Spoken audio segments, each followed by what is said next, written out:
radioiodoterapia ou iodoterapia. Esse vídeo faz parte de uma playlist que eu estou começando a gravar para os pacientes que oriento no consultório, mas também envio os vídeos para eles assistirem em casa, porque às vezes no consultório não dá para a gente falar tudo, né? Ou o que a gente fala o paciente não lembra tão bem depois, né? Então a radioiodoterapia, falando primeiro para câncer de tireoide, esse tratamento ele é utilizado como um complemento à cirurgia para eliminar toda a doença, né? Para que o paciente tenha uma chance maior de cura. Então, casos de muito bom prognóstico, um tumorzinho minúsculo que foi descoberto em paciente jovem que já tem uma boa chance de cura, né, um baixo risco de recidiva, muitas vezes não precisam desse tratamento, né, da radioiodoterapia. Tipo, se a chance de voltar já é tão baixa, você não precisa fazer algo a mais. Mas caso o paciente se sinta mais seguro fazendo, não tem nenhum problema. Mas esse tratamento ele é mais indicado para riscos de intermediário a alto risco de recidiva. Então, é um tratamento que ele exige um preparo para que seja eficaz, e esse preparo envolve dois cuidados. Um é fazer o exame TSH subir, e existem duas formas para fazer isso. A forma mais comum, mais eficiente até o momento, mais segura, né, nesse sentido, é você suspender a medicação por 30 dias, e isso só é iniciado quando você sabe a data da iodoterapia, para você passar os 30 dias sem tomar medicação. E a outra forma seria tomar uma injeção do TSH, ele já sobe automático, depois de 2 injeções o TSH sobe. Só que esse TSH que você toma na injeção, ele não é tão eficiente, pelo menos é o que os estudos apontam, né? Então não é para todos os casos agressivos, realmente o mais seguro é usar o tratamento convencional. Então, um dos cuidados é esse, fazer o TSH subir, que temos duas formas, suspender a medicação e tomar injeção. E o outro cuidado é um preparo, uma dieta especial, que essa dieta ela acontece nos últimos 15 dias desses 30 dias de preparo, né? Nos últimos 15 dias você vai tirar da sua alimentação os alimentos que contêm iodo, para que o que sobrou de tireoide ou de câncer de tireoide fique com fome de iodo. Então, a principal mudança na alimentação é um sal, trocar o sal de cozinha normal, que ele contém iodo, ele é adicionado iodo a esse sal de cozinha, né, por um sal especial sem iodo, que você tem que comprar numa farmácia de manipulação. Esses outros sais que vendem no mercado, sal rosa do Himalaia, esses sal que são mais brutos, com menos processamento industrial, eles também contêm iodo, então não funciona, realmente tem que ser o sal sem iodo, tá? E tudo que você cozinha, né, se for adicionado sal, tem que ser cortado da alimentação. Por exemplo, se você compra um pão, o pão tem o sal que foi adicionado e contém iodo, então o ideal é que você corte. Leite, carne, ovos também contém uma quantidade de iodo, então às vezes tem que trocar também. E aí, realmente, quando num primeiro momento o paciente toma um susto, achando que não vai poder comer nada, mas na internet é fácil encontrar. Eu sempre recomendo o canal da Elaine, né, no Instagram, @câncertireoide, que lá tem muitas dietas. Ela é uma paciente que passou por isso e ela postou toda a dieta dela da iodoterapia, então você pode buscar essa informação. Então, fez esse preparo.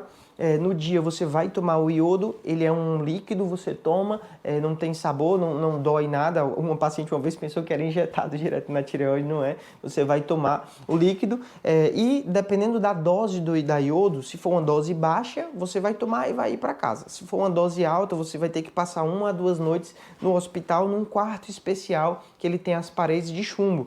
Esse quarto especial, você vai ficar lá com o celular, ou pode até levar o computador, vai poder assistir filme, vai se comunicar com as pessoas, mas esse isolamento, ele é necessário porque essa dose de iodo maior, se você tiver contato próximo com outras pessoas, pode prejudicar a tireoide dessas outras pessoas. Então é basicamente isso, né? Quando a dose é menor, não tem tanto esse problema, mas é recomendado que em casa você fique isolado num quarto sem ter contato próximo, principalmente com crianças e idosos, né, e gestantes, né, que pode prejudicar a tireoide dessas pessoas, tá?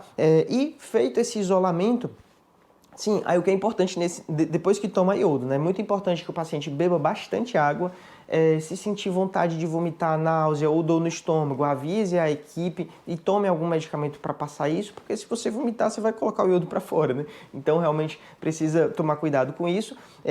Frutas cítricas, principalmente limão, mascar chiclete, esses 3 cuidados, água, fruta cítrica e chiclete, eles são importantes para estimular as suas glândulas salivares a funcionar melhor, produzir mais saliva e assim proteger elas dos efeitos colaterais da radioiodoterapia. A radioiodoterapia pode afetar as glândulas salivares e o paciente ter boca seca depois, elas diminuírem a produção.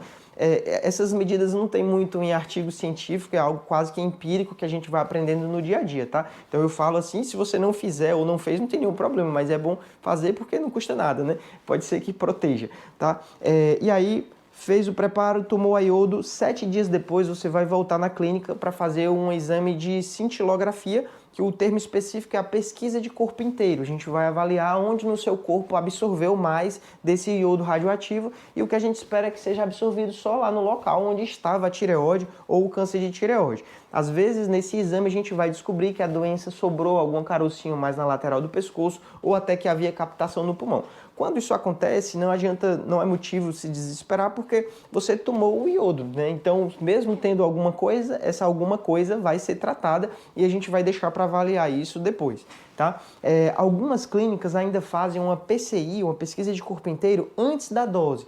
Isso é algo que nos últimos estudos tem mostrado que não é necessário e que pode inclusive atrapalhar o tratamento da iodoterapia. Então, realmente é interessante sempre conversar com o médico sobre isso, se realmente precisa dessa PCI pré-dose, porque na época que foi começado isso, a ideia era você fazer uma dosezinha baixa para ver se tem muita captação e se tivesse muita captação você dava uma dose maior. Mas na prática é muito raro mudar a dose, que foi estimulada de acordo com a biópsia da cirurgia e com os exames, e nós temos a tireoglobulina estimulada, que é um bom parâmetro do quanto de doença sobrou. Então, se essa tireoglobulina estimulada der alta, pode ser que tenha sobrado doença. Aí você faz uma dose maior, não precisaria fazer a PCI pré-dose, tá? E aí, fez a iodoterapia, 7 dias depois fez a PCI, depois da iodo já volta a tomar a medicação dos pacientes que estavam suspensos, e nos pacientes que eu acompanho, eu oriento 40 dias depois da iodo fazer novamente os exames de sangue para a gente reestadiar o caso, né?